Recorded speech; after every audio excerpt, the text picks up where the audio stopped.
Hey guys, welcome to another episode of Skagit Storytellers. This episode features Derek Condit. He's opening up the Bigfoot's Den. It's in the Woolly Market building on the corner of Metcalf and State Street, and he's hoping to open soon. Like the last time I talked to him a few days ago, he was just waiting on the health inspector. Everything's ready to go. If you walk by that building and peek inside, you can see everything's done. It's going to be a pub, cafe, arcade, live music venue, etc. It's got these really cool big giant wooden set of like Bigfoot feet as well that you can stand in and take a selfie. He's got a whole second floor of arcade games. It's pretty cool. I did a tour the other day and it's impressive. Derek also has a business called Mystical Wares, and that's in West Mount Vernon across the bridge. And like he tells me in this episode, in 2019, he started out with a 1,400 square foot store on 2nd Street. And now he's in an 8,000 square foot building. And I haven't been to the store yet. I need to go. And I heard that if you have a kid, you really need to go because the rock collection alone is really impressive. He's got this koi pond too that kids love to feed the koi fish. So go check that out. His website's really cool. I only went to the website just to grab the link, and I ended up kind of getting stuck reading about shungite beehives for like 5 minutes. They have metaphysical fairs at the store in Mount Vernon too. On the website, they'll show you their calendar and when they have those. It looks like they're about every couple weeks. So check out bigfoots-den.com for all the information about the new restaurant, cafe, pub, arcade, live music venue. He was telling me too that I guess there's a whole bunch of birthday parties that are also already reserved there, which is really cool. He just needs the health inspector to visit. So, okay. So then after our recording was done, it was really cool because he was walking out and ultra running came up somehow, and I guess his dad's an accomplished ultra runner. Like Derek has spent time at Western States with his dad, and that's one of the oldest 100-milers in the country, and it's the pinnacle for lots of runners. So it's cool that he even knows what Western States is and that he was there. So I almost asked him to come sit back down so we could talk about it. I really hope his dad visits so he could come chat about all that stuff. Anyway, enjoy the episode. It's really fun. Derek has more energy than I do, which is hard to believe, but it's true. And I'm excited for his business, and I'm excited for it too because he's the kind of guy that, you know, he's going to try his hardest, and then if something's not quite working, he'll pivot, you know, and he'll do it until it works. And I think that's a good space for someone like that. All right, our Washington Records feature of the week is Sam Chu. So Washington Records is a record label in Bellingham that Sam and Tim started. So Sam's one of the founders of the record label, and I saw him play at the end of September when Turnkey Runner and De-esser had a show as well. Sam's performance was very memorable, and if you were there, you understand that. I'm glad I bought his CDs when I did, because after his set, they all sold out during the break for good reason. I'm going to share with you a clip from one of his songs, and it's called Everything With You. Tonight we can do everything. Once we're done, you know, we can start all over. You can be the honeybee and I can be the clover. So spread your wings and fly. We can do everything tonight. Oh, that's a good one. Okay. All right, live shows this weekend. So Friday, October 27th is Tim Meckling's album release party in Bellingham. Let me know if you want to go to that. I can get you the address. And Saturday, lots of things are happening. There's 3 events that kind of stand out to me. The Hub in Concrete's having a Halloween party with karaoke, costume contest, all that stuff. From 8 o'clock onwards, there's also Upriver, a KSVU radio fundraiser in Marblemount with food, costume contest, raffle, and I heard that Jack Mattingly is also performing.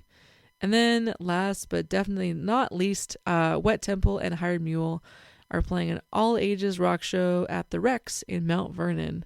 I've never been there, but I think I'm going to check that one out. So there you go. Several options. What else? Listen to my radio show every single Tuesday at ksvu.org, or you can listen on your radio at 90.1 FM if you're upriver. If you're not upriver, you can still get it. It's just really, really staticky. My radio show is called This Song Will Change Your Life, featuring important songs from all sorts of genres with a little bit of storytelling in between. Enjoy life, be of use, and as always, go do something hard. Howdy, partner. Welcome to one of the most northern parts of the United States of America. Travel with me upriver as we talk to a bunch of ladies and fellers and they share their tales of wit and wisdom. That's right, it's time again for Skagit Storytellers with Liz Rankin.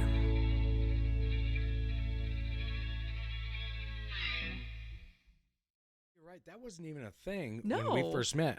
I go pretty Was it quick. not even on your radar? No, I'd considered it. I've been, rolling around in my head thinking You about seem like different you're things. are you always thinking 2 steps ahead? 2 or 3 sometimes, and about 100 miles an hour. That's why I like you. Yeah, it's hard to hang Same. on sometimes. Yeah, no, so it wasn't even a thing then. And then I thought, well, so Mystical Wares is of course a polished rock and crystal store over on Westside Mount Vernon. And it's been in 2 locations, right? You said? It started on 2nd Street in Mount Vernon in 2019. I was there about 6 months. Okay. Figured out I already outgrew that space because it was 1,400 square feet. Little tiny thing. It started with my own collection of rocks and gems because I was an old gold prospector as well. And actually, I went up to Nome, Alaska. I don't know if you've seen that show, Bering Sea Gold. Yeah. But with that, I was up there during one of those. We didn't get on the show or anything because it got canceled that year. But I was up there doing the diving set up for that. And that was a whole nother story. But even back then, I was thinking about Bigfoot's Den as far as opening a restaurant, cafe, something for the community. Yeah. Because, with kids and you want families to, be able to hang out together. So it just started running through my head. And then all of a sudden, synchronicities played out such that I got online, saw that the Woolly Market building was available or going to be. And initially, what's funny is I was looking at that to be the Mystical Wares new location. Oh. Wasn't the right space or time or place for that. So that got paused for a lot of reasons. So because you were at 2nd Street at the time. That's right. I moved fast. That's right. okay. So No, at this is 2nd my Street- podcast. It's all tangents. Good, yeah, good. That's where I go too. Good luck for the listeners hanging on for this ride. It'll be worth it in the end. Yeah, we'll get around. Everything will come out eventually. So so that 2019 in the smaller place. There 6 months, outgrew it. All of a sudden, another synchronicity where it came in an email or something I saw about an open building on Westside Mount Vernon, and that's an old Yellow Pages store. So it's a large grocery store is what it used to be as well. So moved into there and transferred Mystical Wares into that store, which is 8,000 square feet.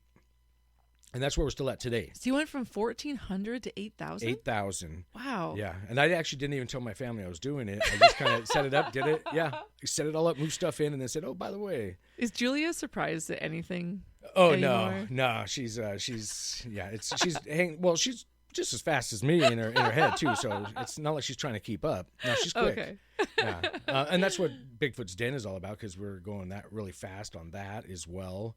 And we're still Mystical Wares in conjunction. So Mystical Wares is still staying there. It's not going anywhere, no. Yeah, at least right now. And then, so then when you saw that building, so when did you see that building? Because I met you July 4th. So when did you kind of have that idea for? About 1 month later. So I actually did this, and everything plays out in days for me. It doesn't span out very long; just days will pass. Why wait? I'm hurrying up. Yeah, Same I got thing. things to do. Yeah, so we move fast, and actually we're waiting to open now, just on the health department inspection. So we're already ready to go in 1 month. Turn that building on and prepping it and building it out. I'm talking about Bigfoot's Den, of course. Yeah. So it was August-ish, and then I started thinking, well, wait a minute, it wasn't right for Mystical Wares because it's in good location now. But I had this other idea, and then it evolved over about a day is all it took. And then I contacted the leasing agent and walked in for an inspection and walked around and said, done, I'll take it. And then we went from there. And then a couple meetings after that, of course, with the building owners. Eric's a great guy, so I don't know if you've ever chatted with him. But so we've done that. We chatted about it. It sounded like it was something that the community would like because I wanted to run it by people. And everybody was thumbs up and got excited, and it evolved from there. Yeah. Yes. And so there's going to be an arcade.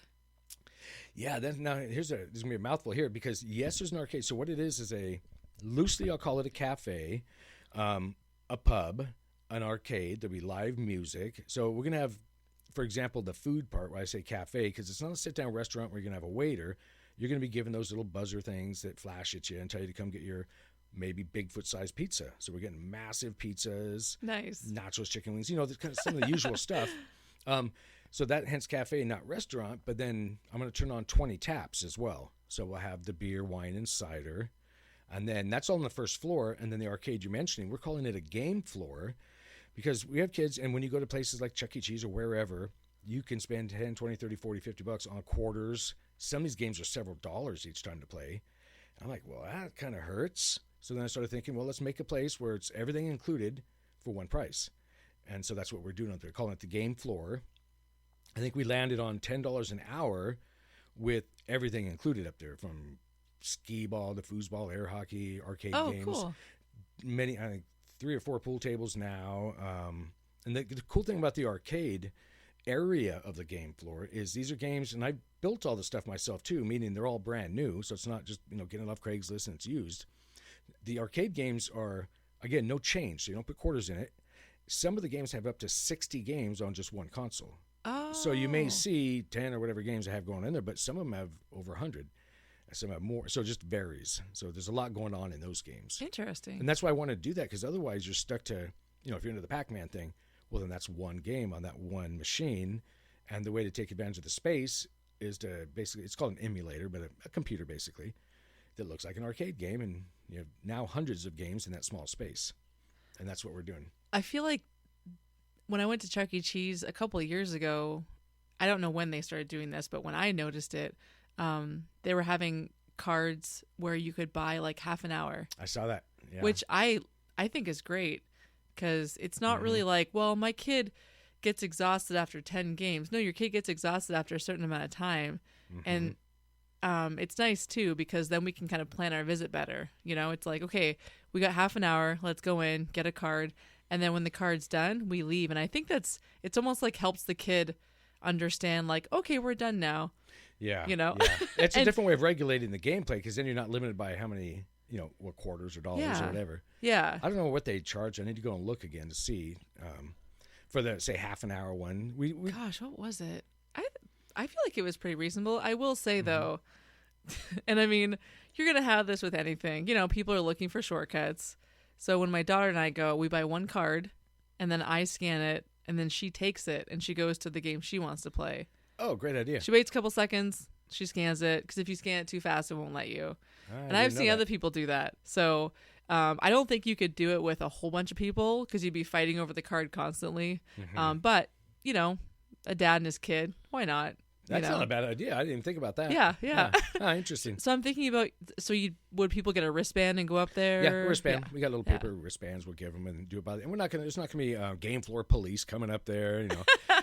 Tapping their watch. And, no. Yeah. No, so it's gonna loosely, but yeah. So work it out. You should do it like at. I don't know if you've been to Star Wars or to Disneyland recently. No, it's been a few decades. There's a new Star Wars land, and I'm not super into Star Wars, but my family is. So we went there, and when they first opened, guys would, I'm just assuming they're guys, but nerds would go and just be just enthralled. I mean, it's just like the movies. Like, it's so perfectly done. Like, you have the Millennium Falcon there and like everything, and there's stormtroopers walking around and characters, and if you're really into Star Wars, you would just go to Disneyland and stay in Star Wars Land all day. But apparently, if they notice you there for a few hours, stormtroopers will come and escort you out. And that's going to cause people to do it intentionally. That's the thing. So it's not even like, it's not even, they're not doing it to be mean, but guys almost want it, So it's like almost like a tongue-in-cheek thing, but it's kind of cool. But also, get out. Yeah. Well, they're going to say, no, I'm going to stand here and get upset. You get me on, video. And, I was going to say, get a Bigfoot, Bigfoot's like, your half hour is up. Oh, that's funny. That's true. Get out of here. Yeah. I got that costume, but like I said earlier, it's so hot in there as we were chatting about. It's crazy. But I am going to do that because We have I think it's 20 foot long at least, a large wooden table upstairs. That's going to be reservable for birthdays, special occasions, whatever. So if it's a kid's one, or heck, I'll do it for adults. Sasquatch or Bigfoot will come out there in the costume and make an appearance for, photo shoot and stuff. That's awesome. Cool. Yeah, so we just made that available on the website. And you said you'll do pool tables too? Oh, yeah. There's 3 full brand new pool tables, even a kid's pool table, so a little mini one. Oh. So that they can, because it's hard to have the really young kids on a pool table because stuff happens and that get expensive. Yeah. As far as tearing the felt and whatnot. But so there's a kid's one I just built yesterday or the day before. You built it? Oh, well, I mean, no. Yeah, put it together. Let's put it that way. Okay. So, no. It sure feels like I built it, though. I mean, as much stuff I've been putting Let's just together say you there. built it. Yeah, I did it. I love that. And those are upstairs? Yeah, so everything's upstairs. Wait, so you carried is that why Luke helped you? That's why the muscles came in. You Luke built is the pool phenomenal. table, or you carried the pool tables upstairs? Mm-hmm. Yeah. Just you and Luke? Yeah. Oh, yeah. Well, sometimes they're parts and pieces, so if we're talking okay. about the top of it. Oh. No. Because that's one piece. You can't take that apart. Correct. Yeah, the slate piece. Yeah. Wow. So, no, those things are big and heavy, and depending on what was moving up there, it took more people. It just varied because there's a lot of stuff up there. Yeah. Like the box for the ski ball table, there's 2 of those, and those were probably 1,000 pounds. So then, yeah. And they're huge. And Yeah. so you take them out piece by piece where you can. But there's a lot up there. And all new tables and chairs I put together. Yeah, so they're all a lot of seating up there, and even bar stools at all the arcade games so you can sit down, so you don't have to stand there. There are so many places in Cedar Woolley now. That's really awesome. Yeah. Like Barley and Brew, that's such a great place too. I don't know if I've made it there yet. Gosh, I'm not really bad with the streets. I probably wouldn't know it anyway. It's across from the post office. Okay, I know what you're talking about. Yeah, then. it used to be. I don't even remember. They have a small outdoor area there I saw too, like a little beer garden or something. Yeah, it looked yeah, really cool. I'll have to check it out. And then they have almost like a metal, like sort of green shed that someone just moved into. They have like plants and stuff. Okay. Yeah. Unfortunately, the music is 21 and older. Or the whole place is 21 and older. My daughter she loves music, and and a bunch of my friends play locally, and so she's like, "Oh, can I come?" I'm like, "No." That's Bigfoot's Den then. Yeah, I know, right? I was gonna ask about that. Yeah, Bigfoot Idol. So obviously, I play on American Idol. So you're gonna do Bigfoot Idol? Oh yeah, it's already on the website. We've announced it. We're gonna have Bigfoot Idol, and we're gonna hook them up with gifts, and you get winners. Oh yeah. Oh my gosh! So like, are you hosting these nights? I'm gonna probably have to, but I'm wearing a lot of hats. Okay. Because I do a lot of things, so I need to start partitioning that off. I need to find that personality and somebody. I have some ideas of people. Yeah, you then chat with me after the. Okay. Yeah, I need that because I want to get it going, get everybody. Because we have a stage. Yeah. So we'll have live bands. We set up for everything. We just gotta figure it out. Well, they used to do a lot of live music there. I don't know if you've talked to anyone who. Mm-hmm. Yeah. I just don't know those bands though or artists. Yeah. So I need to kind of get connections. There you go. Yeah. As well, I've met a couple here nearby. I'll be opening that can of worms here. Because we're trying to count down till we open, hopefully soon. But then there's that whole aspect which I've not gotten into yet is the live music, because it's hard enough just prepping the building to open. Yeah. Let alone the hurdles to get my liquor license, which I've gotten now. Oh, good. Yeah, so that's gone, but there's other hurdles and just a lot. Now, is that a liquor license for like? Are you gonna have just beer and wine? Beer, wine, and cider. Okay. Yeah. I could do bottles and all that if I want. I'm not going to. I'll just do the 20 taps because we're not a bar, but I do want people to be able to get a beer there or a drink if they want. Yeah. Well, there's plenty of bars in Cedar if they want a drink. I walk across the street to Old Timers.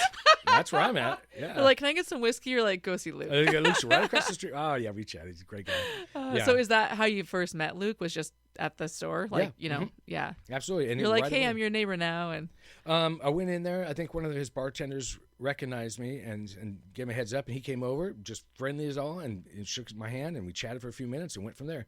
And then, like I said, also he's helped me out I don't know how many times now. So he's a great guy. So are you originally from this area? I'm from a lot of areas. So I was born in California, but I've been up here in Washington for, I don't know, 30 something years now since I got out of the military. Yeah. Oh, you're in the military. I was Army, and then I was a commercial deep sea diver, and I'm a retired correctional officer as well. So I was a prison guard out in Monroe. Oh. So I lived out there a little bit. I had a farm out here on Martin Road in Cedro some years ago. Oh. I've lived in Stanwood, Mount Vernon. So local here. I mean, just moved a lot. Yeah, yeah. So, yeah, it's great to be back. I love this area, too, so I'm very familiar with it. And how'd you meet Julia? Jalissa? Or, sorry, yeah, Jalissa. No, that's okay. So actually, the first Mystical Wares, she was, if not our first customer, one of the very first. What? Walked up to the synchronicities. They run our lives, whether we know it or not.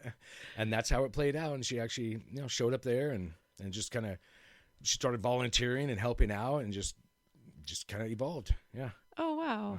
Yeah. So And you guys have a daughter together? Actually, that's hers from a previous marriage. Oh, okay. Okay. So she has a younger daughter and son, and mine are older.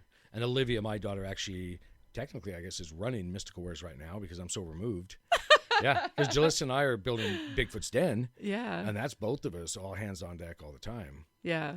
So it's, yeah. So we. And so what's Julia's background? Like, is she from here? Oh, yeah, Mount Vernon, born and Okay. raised. Yeah. Yeah. So she's Cool. local. Yeah. Yeah. That's awesome. And I've been all over the place. Heck, I lived in Europe for some years, my whole Army days. And Oh, where'd you live? Germany mostly. Yeah. 'Cause I was What do you raised miss Army. about Germany? Actually, just the culture. It was really nice and just different. It was just unique. And I didn't just stay in Germany anyway. I was that soldier that would go on, my time off to another country, or because I was a diver then, a scuba diver at that time. So then I'd go to various countries, often Spain, for diving, outings and stuff like that. Just go to Spain for the weekend. You can. Well, when you're That's there, so crazy. you live an hour and a half away from Paris. Let's go to Paris. In your 20s, that sounds like well, heck, any age. Yeah. Yeah, so we do things like that. And then I was diving for so many years, scuba diving, including all through the Northwest, the Pacific Northwest. Then I thought, well, let's do something I love. So I'm going to be a commercial deep sea diver, and did that after the Army for a time. And So did the commercial deep sea diving get you into the gold? Because you were saying you were the into gold was with my dad. Is it prospecting? Is that Oh what you yeah, call I'm it? a prospector. Okay. Yeah, A miner as well. I've owned dredges. You can take out. So I've done it all from that aspect. But it was just more of a hobby thing with him because he was a prospector. So I'd go out as a kid through Arizona. We'd collect petrified wood or grab a gold pan, and that was just our thing. Oh, cool. Yeah. So it evolved from there. So I How did your dad get into it? Did his dad? It's no, like a family his dad thing? was a banker. No, but they lived out. So in, he liked gold, but a different way. In a different way. You're right. Yeah, exactly. No, he lived out in the desert. Basically, my dad did. So there was nothing else to do. So then there were always dry creek beds, and you could walk out there with a bucket of water, and you could go from there and start panning. So he'd spend his time either gold panning in a creek, or he'd tell me he'd catch squirrels and sell them to the neighbors as pets. And I'm like, oh Really? my gosh, Dad. I remember desert, so they were ground squirrels. I'm like, how do you catch them? He says, you take that 5-gallon bucket of water, pour it in their hole in the ground, and they come all the way up to the hole and just to put their nose out and breathe, and then you grab them and put them in a bird cage. I'm like, Dad, that is so. I probably couldn't get away with doing that now. I just drown them, and then when they're fighting for their life, I grab them. Yeah, I know, crazy. I'm like, oh. Yeah, he knew they'd come up and put their nose out so they wouldn't drown, but still, I'm like, I can't believe what I'm hearing. And they say, yeah, get a bird cage at a garage sale, walk around, knock on a neighbor's door until somebody bought it. Like a kid would buy it for a pet? No, his parents. No, the adults. Yeah. Would buy them as pets? Absolutely. Yep. I don't know if they were just making, doing the little kids trying to sell a squirrel in a cage a favor or something. I don't know. I know. I wonder if a kid came up to me and I'd feel bad for him and be like, sure, I'd I'll buy give it him and let it go in $5. the Yeah, and then let him go. Exactly. This poor squirrel. It's just the same It might squirrel be, he keeps yeah. catching. My dad's probably thinking, over that and hole has a over. lot of squirrels. It's like a never-ending cycle. That poor squirrel. Oh. I know. So besides that, he did gold panning. Yeah, so. a lot of gold panning prospecting. So out in the, Yeah. not much else to do out in the desert. So I grew up doing that kind of stuff. Our trips would be going to old artillery ranges when they weren't active most of the time, and go out there and collect stuff, because those would be areas where not many people would go out and prospect for things. Okay. Like petrified wood was a big thing in Arizona where I lived. So what is petrified wood? Really old wood that's Okay. basically fossilized. It's mineralized is what it's done. So it's a piece of wood that's so old that minerals have overtaken the organic matter, and it still looks like wood, but it's a rock. And is it valuable to sell? It depends. I've got some at Mystical Wares. Not really. If you want to whittle it into a certain shape of something, then if somebody likes that shape, then It was just interesting to find. yeah. Okay. Yeah, you can sell for. I have a bowling ball size petrified sphere. That's, I don't know, maybe $800 sphere. So Oh, wow.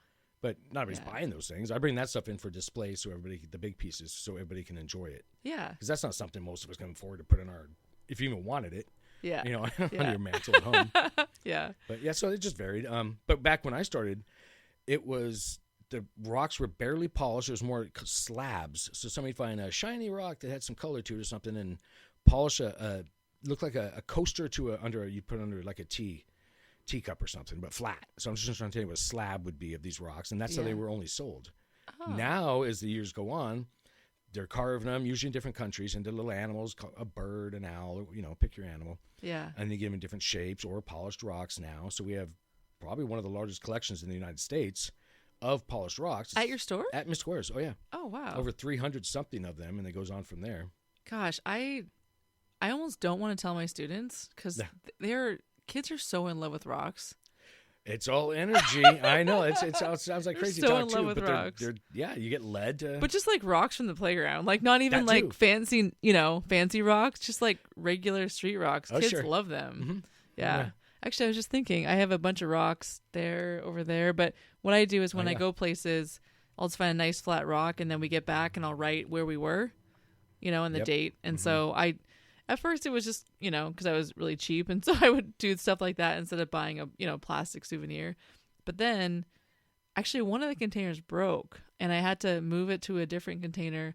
And I was going through the rocks for the first time, and I remember seeing one, and I went, oh my gosh, I forgot that we surprised my dad at the airport before he flew to Italy 8 years ago. I completely forgot that. But Olive and I went up there and surprised him and his wife, and I took a rock and I wrote that down. Oh, that's the only way I'd remember is if I wrote something. Yeah. I do that on some of our rocks because I have it's called a fiber optic laser etching machine. So long story short, a laser, I can point at a rock and carve whatever I want in it. Oh. So I'll put some text in there, or some words or images. In fact, I printed a bunch of them with a bunch of Bigfoots on them. Oh, cool. So I can do that. Can people get like personalized stuff? Oh, of course. Oh, yeah, we sell them on our neat. Mystical Ware's website. Does that? We have a mineral called shungite. It's a black one, and it laser etches really well because it's such a solid color. So that's a good thing. So it lends itself to that. And you can put your custom text on there, whatever it is. And I've done marriage ones to animal ones to put their pet's name on it or whatever you want. What about BYOR? Can people bring their own rock in? Oh yeah. Oh, okay. Yeah, you'd want to bring a couple because each rock is a different, it's mineralization made up differently. So when you hit it with the laser, some may Explode? Really? Oh yeah. You've had ones explode? Oh yeah, absolutely. And it depends what's in them because you can't see what's under the surface when I'm laser etching them. If there's for shungite's example, there's pyrite in there, and if there's a vein of pyrite, which is fool's gold, it'll shatter. It'll go, and you don't know that that's maybe millimeter under the surface. You never know, and then it depends. Huh. Yeah. So you got to have some throwaway pieces, we'll say. Yeah. To fine tune the laser. So can we go back to you said rocks are energy?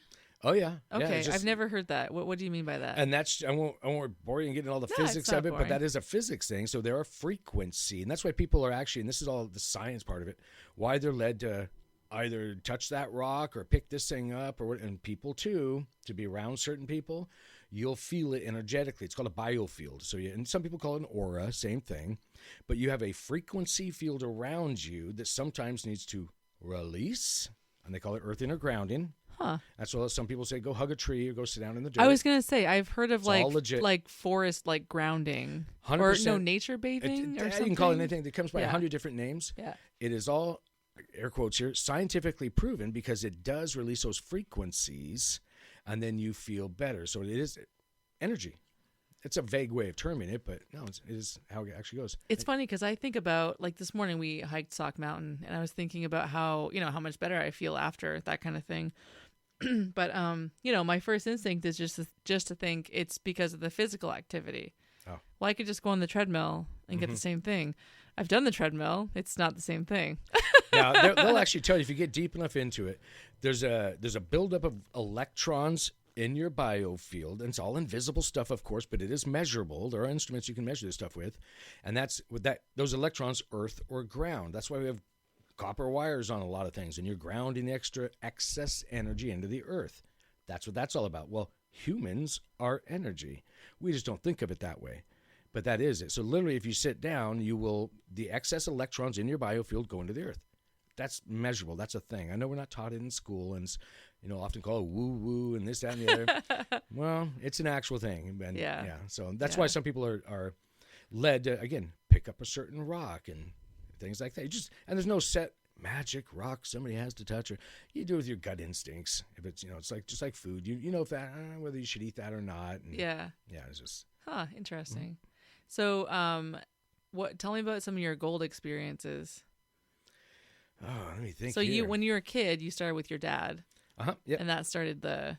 Yeah, and then we loosely call it rock hounding. Then yes, we'd go gold prospecting and then gold mining. So gold prospecting, you're going to take out a pan or a sluice. So usually a carpeted metal. It's hard to describe, on a podcast, but a flat pan kind of thing that you run the water, throw some dirt in, and long story short, the gold settles to the bottom.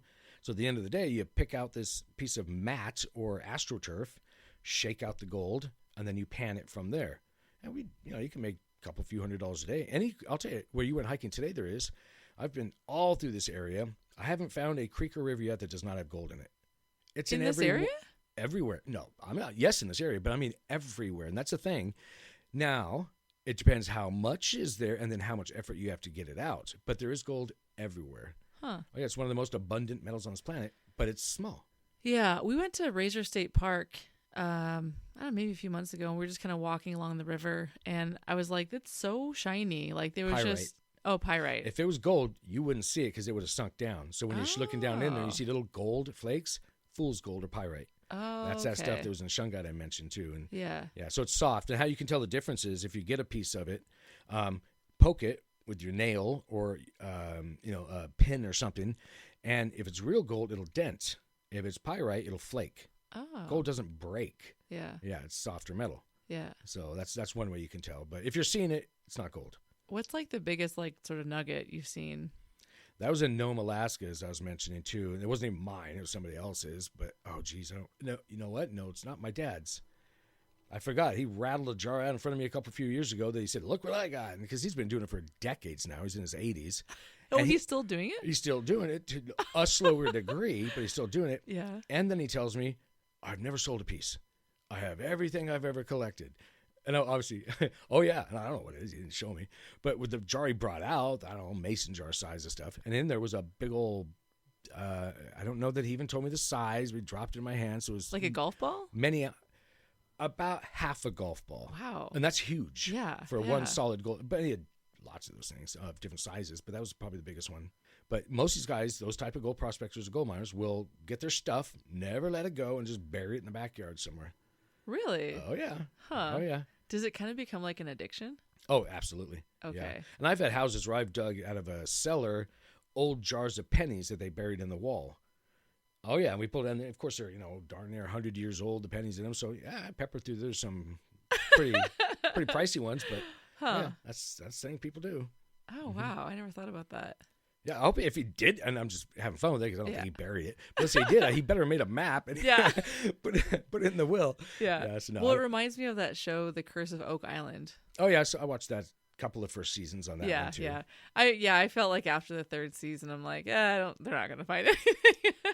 Well, there's something they missed until I saw it later on in the seasons. I was wondering why they didn't, and I don't remember the terms, but I was alerted to it through my dad and others because we have lots of friends have done this thing. You can just test the water in that Oak Island scene and tell how much gold is down there. Oh, really?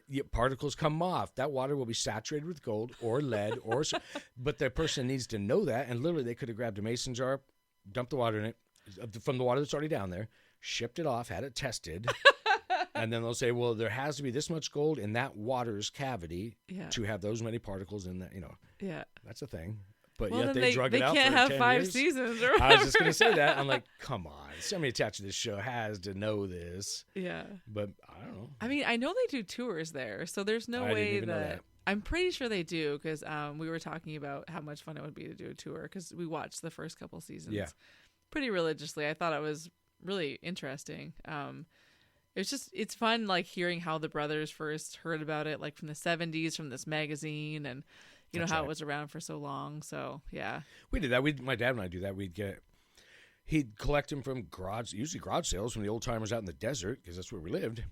Collect what? And magazines, articles. I forget the name of it, but Gem World magazine, this, that, and the other, where they'd post from the 60s or 70s back a map to here. And so he had all those things. So we'd go out with our metal detectors and start looking for stuff. So we did that through my whole childhood in all different areas, ghost towns.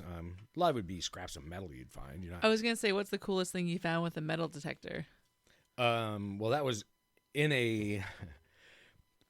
Arroyo Grande, California. That's where I went to one of the high schools I went to, where we were at a ball field and I actually found a diamond ring.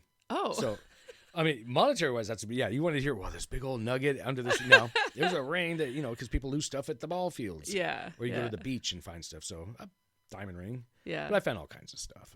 Lots Yeah. of rings, lots of gold chains. I don't know what was going on when I was finding those things, but they were everywhere. Found a lot of them. So, do your kids, are they kind of look like into like golden stuff and rocks because of you?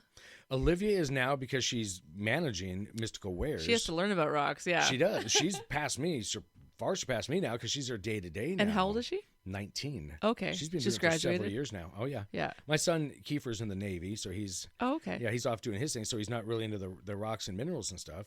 To the level in Olivia's, because it's it's the store her dad started, and she's in there and she's taking it by the reins. That's awesome. Yeah. So, And how about Julius's daughter? Does she? they have their own collection, because when they go Okay. through the and they had their own before they even met me. Oh yeah, that's why she went in the store. Yeah. Yeah. So they would, they'd find, like any kid, they'd go somewhere like you were mentioning, find a rock from where this trip was or this family outing and pick it up. And so Yeah. they had those type of things. And then as they show up Mystical Wares, all of a sudden all the rocks are shiny and polished or carved into a bunny or whatever, Yeah. or a shiny crystal. And so when I first met you, when you were talking about your store, you said that the back of your store is like where people just like stop and kind of are like amazed. So yeah, explain that again. And there's a couple reasons for that. It is an energy thing, and I get more to that as well. But it's also because when you enter our store, and have you been there yet? No. Okay. So when you enter that, and that's the reason, I don't know if you want to get into it, why it was on Bloomberg TV here, because of what we're about to talk about. So it was on What's Bloomberg TV? I didn't know about it either. And I didn't Just even see a the show. station? So long story short, Bloomberg TV is a TV channel. It's a lot of financial stuff. I think I've heard of it. Yeah, okay, yeah. so it's yeah. a lot of that. I don't watch it. Yeah, But all almost of like a sudden- business channel. Yeah, basically. That's what I thought, in news and stuff. Yeah. So then a TV show called The World's Greatest all of a sudden got in contact with us. I'd never heard of them. I'm like, what are you talking about? So I Google them, look them up, and see they went to Coke. So they go to the big companies, whoever they dub as the world's greatest at that widget Yeah. or whatever. So they did a bunch of research and came around and decided we were that, and brought in a TV crew and For the rocks? for me and the rocks. I did Oh, a whole wow. interview. Again, I haven't seen any of this stuff. I don't, as I told you before the podcast, I don't see my own stuff. You don't like watching yourself? No, Or hearing not yourself? at all. Nuh-uh, So they no. came to your store. Oh yeah, we've had a couple crews since then. But yeah, they came to our store, and so it's on. I'd have to go to my own website, but the world's greatest episode 239 maybe is Okay. Mystical Wares, and Okay. me, and they went and interviewed me in my office, and I had a class, a mock class, because we get free classes there on. Oh, you do? Oh yeah, on rocks, gems, crystals, all kinds of stuff. So we did that, and went on there, and yeah, so Yeah. yeah, we've done Oh, that. cool. Nice. And so you were saying like the back of your store. Oh yeah, that part. So and that's why they did come in, because the front, when you enter it, you think you're in the whole store right there at the entrance, because there's a lot going on. There's a 75-pound single crystal point, right, and that's not the biggest one in the store, but right in the entrance. So lots of stuff. What's a single point? So just think a crystal, right?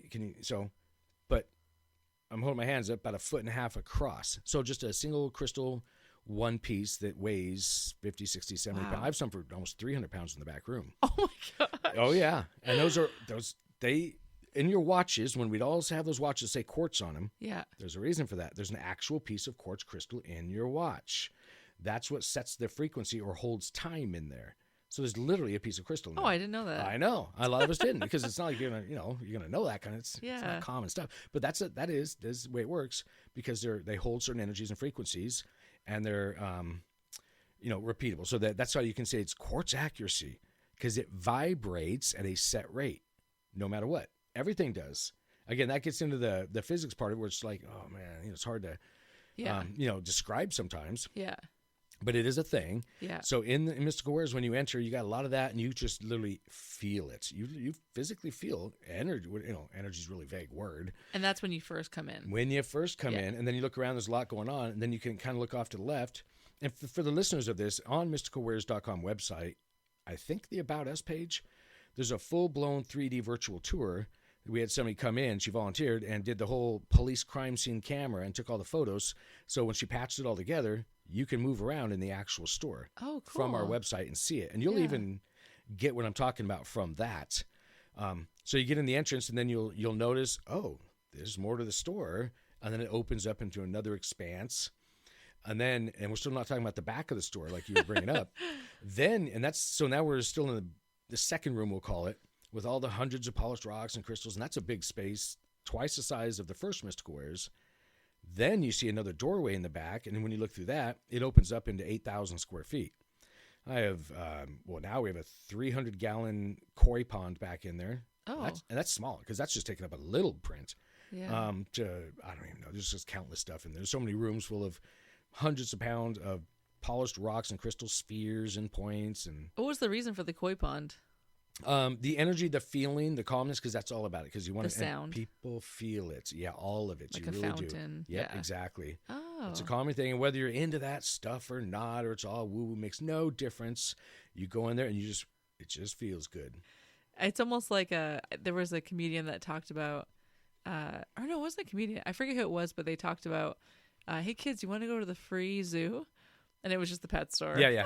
Funny. So I Yeah, feel the like kids love it. yeah, it's like a little tiny activity center, like going into your store. Yeah. So there's the koi pond area, and then do you have a Bigfoot area? And is that how did the whole Bigfoot thing start? I did. Well, believe it or not, now here's getting a little woo-woo too. I actually had a sighting. Oh. And so did my dad, who didn't even tell me until years later. Oh. On his, I don't know if you want to get into all that. Yeah. On mine, I was actually a state correctional officer out at Monroe Correctional Complex. So I was a prison guard. Yeah. 16 years. I was driving to work. I was graveyard shift at that time. For those local listeners here, I was on Highway 2 driving. And there's a from Gold Bar again, there's a small steeple out there. It's maybe in the Sultan area or Startup. I'm not sure. There's a little tiny church on the side of the road. Yeah. I'm bringing that up for a reason. Because I was coming into Monroe, heading to work, and all of a sudden, and I'm not doing it, I'm probably, singing along to my music or something, or thinking, I don't want to go to work. Just normal stuff. And then all of a sudden, I'm looking ahead of me, and I'm just driving, whatever the speed limit is, and all of a sudden, I see a figure come out of so I'm driving west, going towards Monroe, come out of the brush and trees is there, and I'm like, I'm not thinking anything, somebody's running across the road, better go fast kind of thing. It's later at night, so it wasn't a whole lot of people, but there were people behind me. I'll get into that too. And all of a sudden, I see the figure, and here's why the church thing, because at that same spot was about where that little steeple was, which gives me a reference in height. Because I'm still a couple hundred yards away from this person, I thought. I'm looking, I'm like, okay, and I'm like, wait a minute. How's that person 9 feet-ish tall? I'm like, what? And I'm still a distance. I'm like, well, maybe it's a play of light. I'm just trying to wrap my head around it still. And then it runs by that little steep. And by then I'm still going 50, 60, whatever the speed limit is there. So I'm getting up to there pretty quickly. And then I see it going to the field. And it wasn't the most exciting sighting because it didn't turn around and wave at me or give me a thumbs up or anything. No. All I can tell you is it was what you typically have seen it described as a Sasquatch. I don't know, guesstimating 9-ish foot tall because there was fields. So just past that little steeple, there was some crop fields. It had to have been corn because they were tall. What else would it be? And so I also got a judgment of height off of that, and I could tell it was a good couple feet taller than that. So then, I was making my guesstimate. So basically the whole sighting was it ran really quickly, and the whole, as you'd heard before, probably a few steps, and it was over the highway and into the field, and there's a mountainside there, and just kept running. So that was it. And I thought, well, I don't know. What am I seeing? I think, was I the only one? And all this is running through my head 100 miles an hour. I look in my rearview mirror, and there's cars pulling over. They're all not seeing that. I'm like, I wasn't the only one, too, because I started questioning that. And then that was it. So, what else do you do with that? I didn't have a cell phone at the time. This was before all of that kind of stuff. So probably had flip phones or something, but I didn't have any footage. So, it is what it is. Yeah. And then I mentioned it to my sister, and by the time I got close enough to where it was at the steeple, I was, I don't know, maybe 100, 200 feet. I'm pretty darn close. You could tell it was a big, furry, 9-ish foot tall animal, or I don't know, running through the stuff. So it was pretty obvious that it wasn't some guy in a big old costume like I have. It just wasn't possible. And all the other people knew it. So my sister told my dad, now he's old enough now where it doesn't really matter, but he's actually an actual ex-spy. So he was ex-NSA. And I asked him about that. So, and I'm bringing that up for a reason. He's not the BS kind of. He's 87 years old now. He's not. He didn't. And I'll tell you, he had no idea what a Bigfoot or Sasquatch was. He's so old. He didn't watch Finding Bigfoot or whatever the show was. This, that. And he's not watching that stuff. He has 40-something acres in Fort Jones, California, in the forest. Remember, gold prospector. And he's a little guy. So little old man walking his logging roads. It's on his property, but they're not logging roads anymore, but that's what they were. Looking at rocks down by his feet, walking really slow. This is his story to me. He says, Derek, I don't know what to tell you. And then, again, it took him 2 years to even tell me this. I was walking, so I know he does. He just shovels, kicks the rocks around looking for a shiny rock, highlight of his day. Yeah. He says he rounded a corner, looked up, and all of a sudden, and he goes into a description. He didn't say, I saw a Bigfoot. That's not a word he knew. He didn't know anything. He says, I saw this thing. I don't know what it was. And he goes into describing it. It was maybe 8-foot-ish tall. I said, what was it doing, Dad? And in my head, I'm going, you fool. That's called a Bigfoot. Or a Sasquatch. I'm not calling it. I'm like, is he mad? I'm just trying to wrap it on my head around. Yeah. He goes, it was standing there. I had him describe it to me. It was just a Bigfoot. And I said, what was it doing? He says it was, and he points, he's eating the berries. It was just standing there eating berries. And he said it took him, and I asked him to spell it out. He goes, I stood there looking at it for about a minute. He was a good, at least 50, 60, I'm just guesstimating when he showed me, 50, 60 feet away from it. It took the Bigfoot about a minute for it, I don't know how, to pick up on my dad. Because I said, what did he do? He said, I just stood there and watched for about a minute while I was eating. I go, and then it saw me. I go, and then what? He says, it just turned towards me, stood there. They looked at each other for a little less than a minute, and it jumped over the berries and ran off. That was the whole thing, too.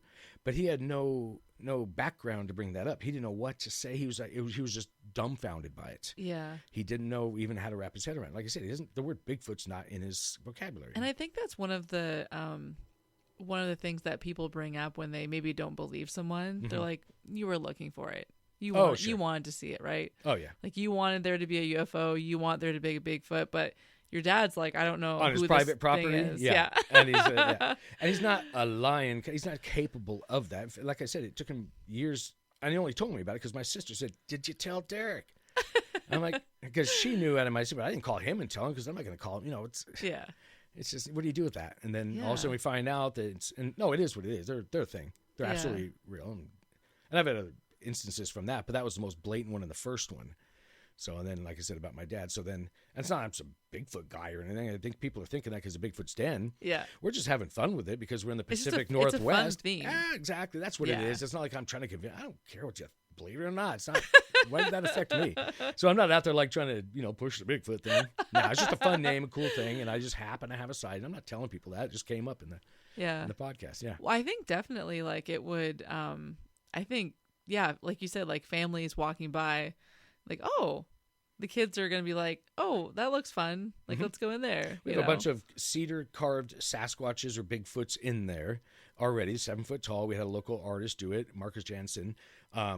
We had him, actually just brought him in the other day. It's going to be free for everybody who visits us, but I was driving home from Bigfoots thinking, well, how do I get people? We have a stage like we mentioned. I'm like, well, there's not always going to be bands. Lots of kids in here. We got to do something. I thought, how cool would that be? So what I did was chat with Marcus and said, can you carve me some Bigfoot feet that I can stand in? You need to check out our website, Liz. It's already up there. July put her photo up yesterday or something. She's standing in them. I said, I got it. I'm not a big guy, but I got, size 10, 11 feet.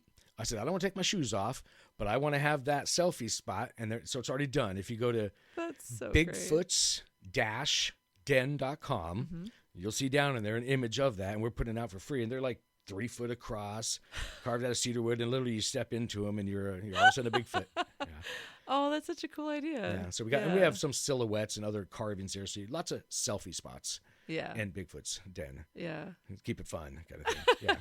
But that's why they'll play in Bigfoots, and then we've hung a bunch of ivy and made it a whole woodsy feel. Yeah. If you ever get a chance to go down and peek in the window, hopefully we're open in the next couple of weeks. I feel like every time I drive by, there's a bunch more stuff in there. There is. Yeah. I go crazy in there. That's what you're doing 24/7. It is. It's just that 7 days a week. No kidding. Oh yeah. That's so now awesome. we're trying to figure out that Bigfoot idol that we talked about. We'll quickly figure out the specifics and get everybody in there doing that, and just keep going with it. We're gonna have fun. Yeah.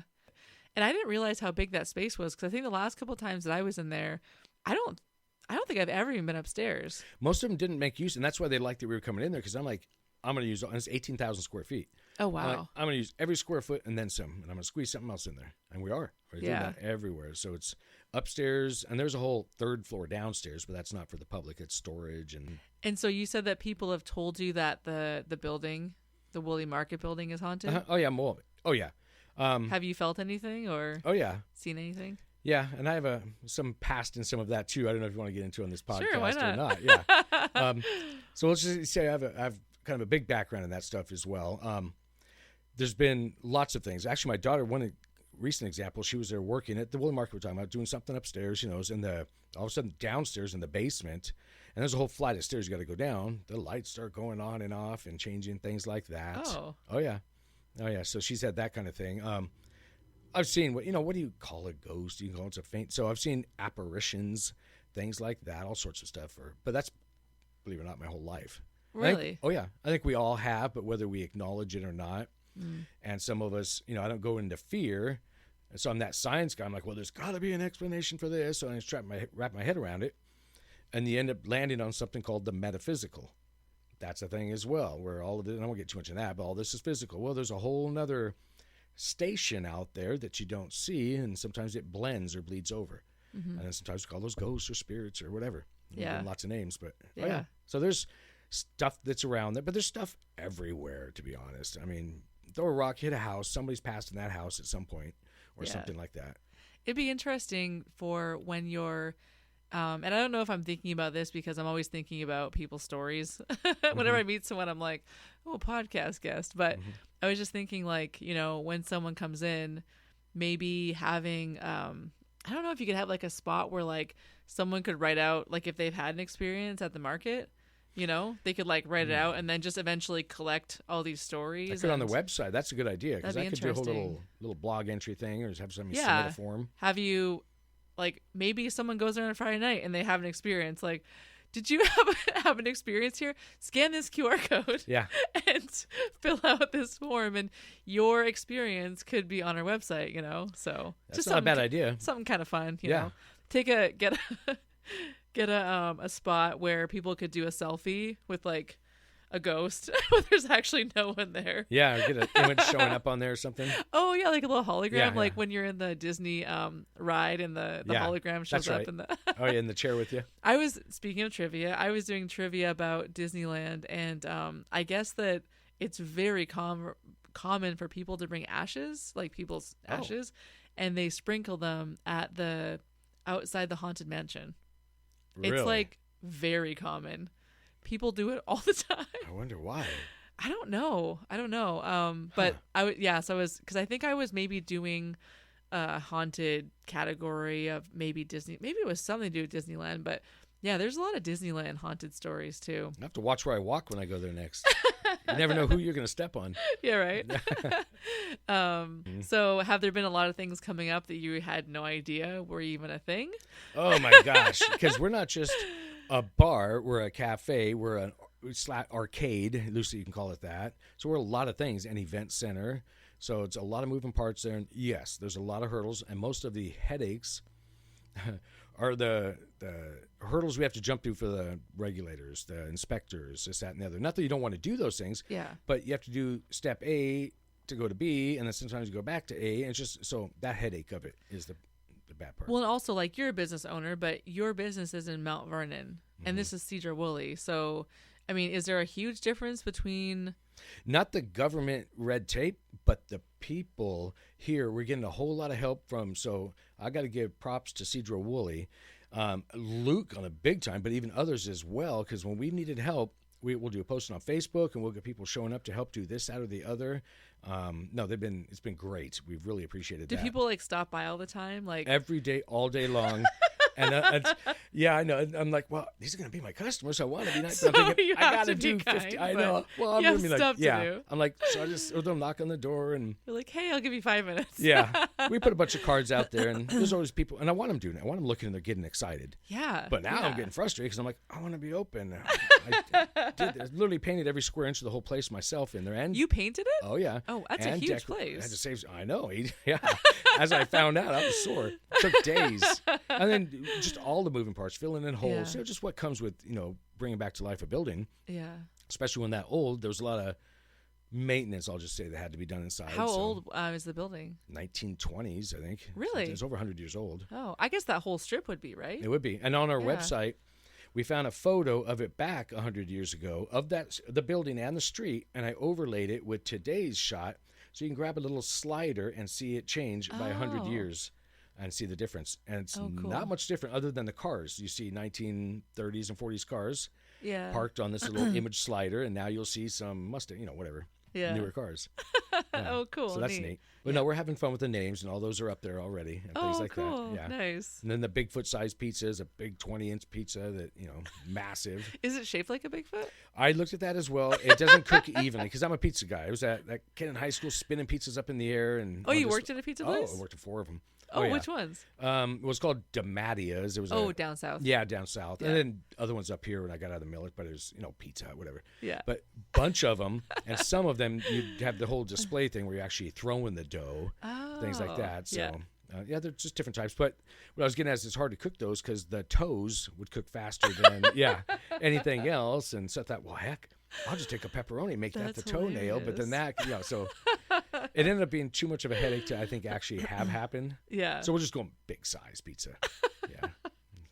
I'm trying to think of, would it be like a family of 4 would get a Bigfoot size pizza?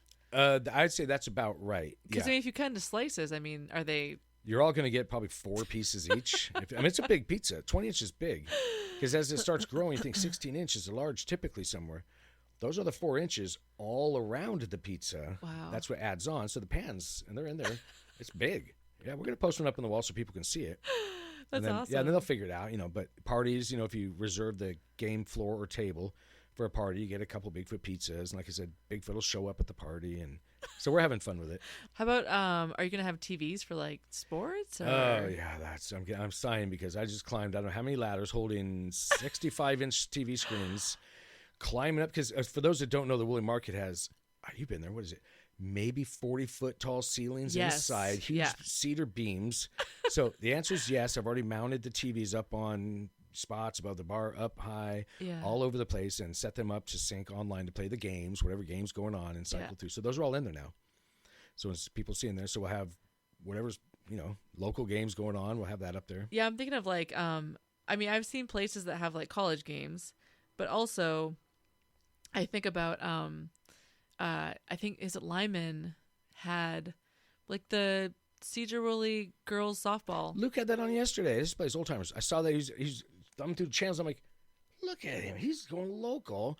So then we went, and I'm like, well, I'm going to get that as well. And then we also paid for the NFL Sunday ticket, or I forget what it's called, the special channel we were on, but it gives us all the games. So we're going to plumb in whatever is requested.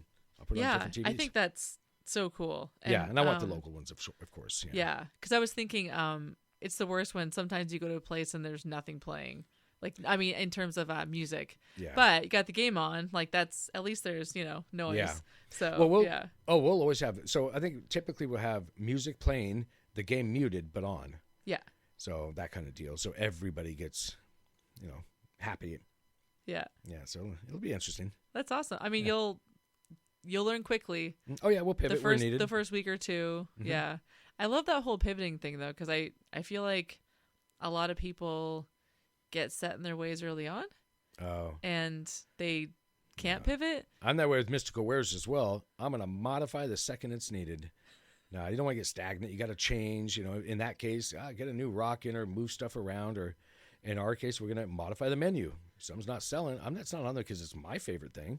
Yeah. It's on there because, I've either been asked for it or I know it's, something people like. And we'll keep changing. Are you going to incorporate any kind of mystical wares like rock stuff in Bigfoot Den? Yeah, Jalissers did that today. So we actually have a little area where we're going to eventually have hats and shirts, that whole deal. I was going to ask about merch, yeah. Mm-hmm. Yeah, we're going to get merch. So we got that merch area, and there's several shelves that are mystical wares merch. So some shiny crystals, some Sasquatch toys and things like that. But there is some of that, but we're not going to duplicate Mystical Wares over there by any means. Yeah. But have some of the more easy items to grab, some of the, prettier crystals and things like that. Yeah. Some big chunks in there too. I brought, I don't know, they're probably 5 pounds each, but huge. So visualize for the listeners now, maybe a foot across amethyst. So think purple crystals, huge chunks of rock that are polished with all those crystals in them. They're peppered through the Bigfoot's den. Oh, cool. As part of the decor. Because, play on the Bigfoots, it's trying to, vaguely resemble a forest or something in there, and rocks and crystals and some of that. But, we're going to open up 6 days a week initially.